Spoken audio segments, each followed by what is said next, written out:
History of development of the periodic table. All earlier attempts on the classification of the elements were based on their atomic weight.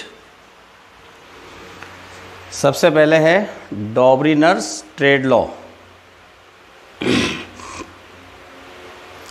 देखो डॉबरिनर्स trade law क्या है. Dobereiner's classified the element with similar properties in the groups of 3 elements. Triad का means, triad का मतलब है 3. He could succeed in making only a few trades. In the trades of element, the atomic weight of the middle element was the arithmetic mean of the atomic weight of the other 2. Some of the trades are as under. डॉबरिनर ने क्या किया, 3 element के ऐसे group बनाए जिसमें first और 3 element का जो एटॉमिक वेट है उसका जो एवरेज है, दोनों का सम करके जो एवरेज निकालेंगे वो मिडिल एलिमेंट के एटॉमिक वेट के इक्वल आएगा. तो उसने ये कहा कि अगर ऐसा कोई ग्रुप बन जाए जिसमें 3 एलिमेंट हों और फर्स्ट और थर्ड का एवरेज मिडिल एलिमेंट के इक्वल आ जाए तो उन तीनों एलिमेंट्स की प्रॉपर्टी सेम होगी. तो जैसे फर्स्ट ग्रुप बनाया उसने lithium, sodium and potassium. Lithium का एटॉमिक मास है 7, सोडियम का एटॉमिक मास है 23, पोटेशियम का एटॉमिक मास है 39. तो 39 + 7 डिवाइडेड बाई 2 तो कितना आ जाएगा 23.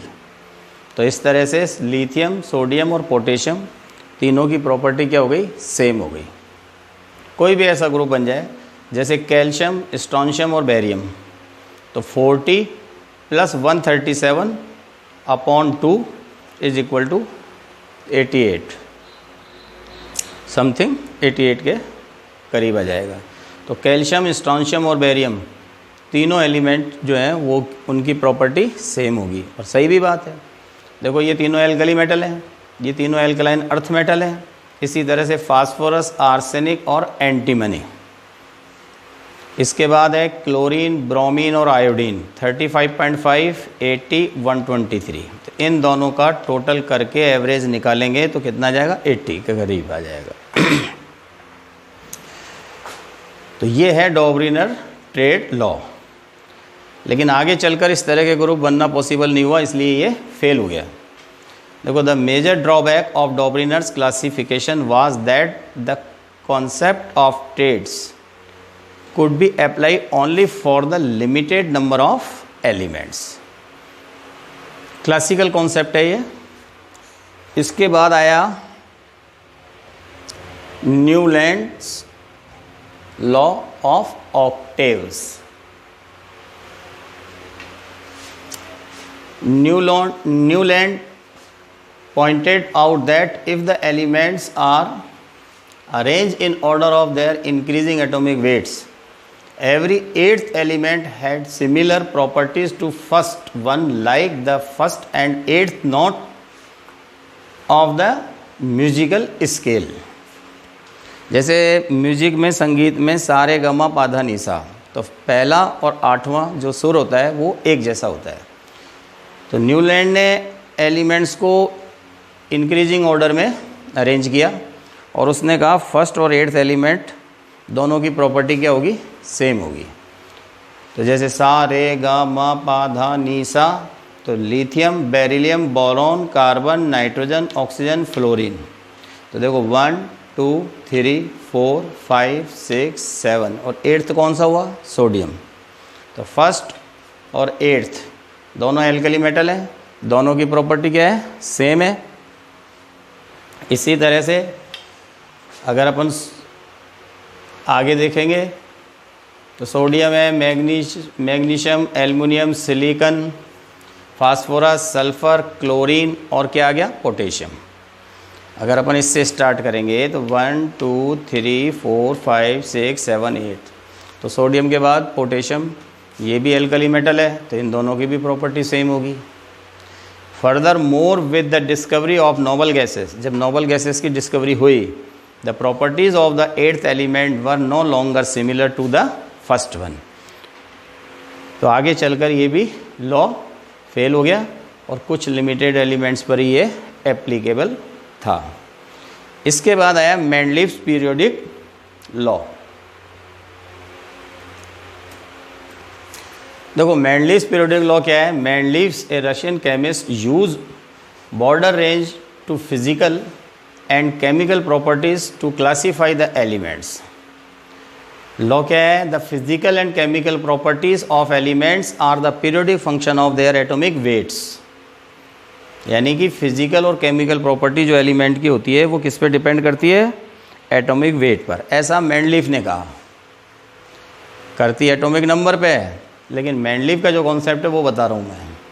After a regular interval elements with similar properties are repeated, inert gases were not discovered till then. जब तक क्या था, इनर्ट गैसेज की डिस्कवरी नहीं हुई थी। तो मेंडलीव्स पीरियोडिक टेबल क्या है वो देखो। Mendeleev's arrange the discovered 63 elements, कितने 63 in the periodic table into 7 horizontal rows known as periods.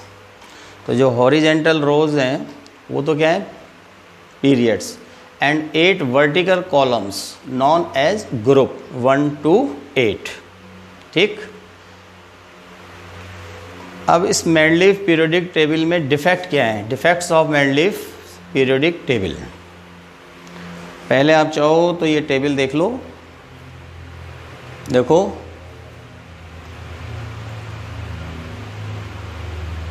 देखो, first, second, third, fourth, fifth, sixth, seventh और ये 8th। 0 तो बाद में लिखा गया है। मेन जो मेंडलीव की पीरियोडिक टेबल है उसमें 0 ग्रुप इंक्लूड नहीं है। तो ये 8 तो इसमें ग्रुप है, एनसीईआरटी में भी बनी हुई है ये। और इसमें डिफेक्ट ये है कि देखो, position of hydrogen is uncertain. Hydrogen की जो पोजीशन है वो क्या है, अनिश्चित है।